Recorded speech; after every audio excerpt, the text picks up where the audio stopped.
This video is brought to you by Scopic.com. Get yours now.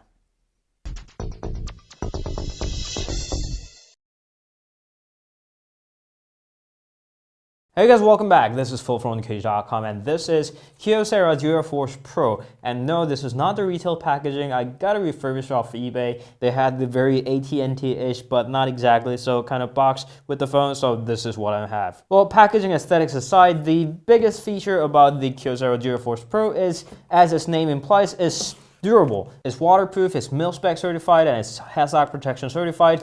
Everything that you expect from a rugged smartphone. So inside the packaging, we have a phone right there and a battery door and a charger with the micro USB cable. So that is not exactly a very powerful charger. It's got a 5 volts 2A output right there. That, however, is not the maximum that the phone can take. This is capable of Quick Charge 2.0 along with the wireless charging. So if you prefer faster or wireless charging method, you can definitely use that as well. So this is the phone itself. And again, this is a refurbished phone. So the new one is going to look definitely better than this.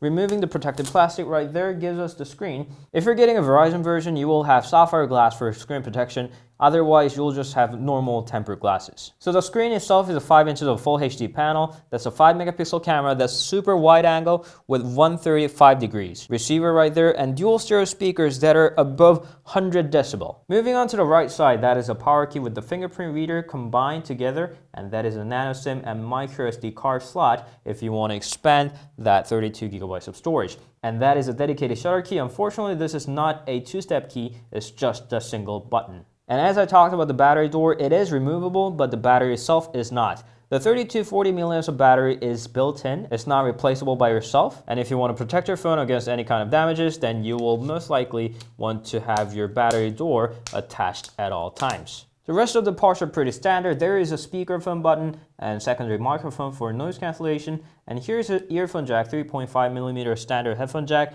which has to be covered in order to be protected against water. This is quite surprising, as in the year of 2017 or 2016 when this was firstly launched.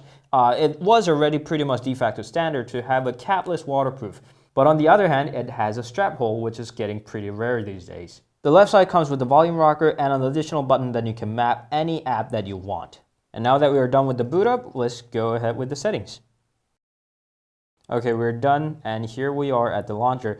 It is based on Android Marshmallow 6.0.1, and they do have a little skin on top of it that's not too intrusive, but a very unique touch, I should say, to the stock Android system 6.0.1. And the keys right there are all hardware keys, so you can still use your phone while you're underwater, where the touchscreen does not usually work. And here we can pull down the notification bar. Here are some toggles that you can use. But what Kyocera was most proud of were those two cameras on the rear. There's one normal angle camera and the wide angle camera. So we're going to skip that step and go ahead. And we can see the wide angle icon right there and tap there. And it's going to switch to the wider angle camera, and we can see a whole lot more things in a single angle. And we can swipe to access some options: image stabilization, self-timer, HDR, manual, and size. There's a whole lot of options, and of course you can use that shutter key to take the photo. So that was a quick look at the Kyocera DuraForce Pro. With Snapdragon 617, I think the Galaxy S7 Active is better in almost all ways, since this is fairly heavy and thick as well. But we don't know how it performs in real life and how long the battery lasts on this guy, so we can't judge yet, and that will come soon in the review. Thank you always for watching. If you have any questions, please leave them down in the comments, and you guys can meet us on Instagram, Facebook, Twitter, and Google+. We'll see you guys later. Ciao.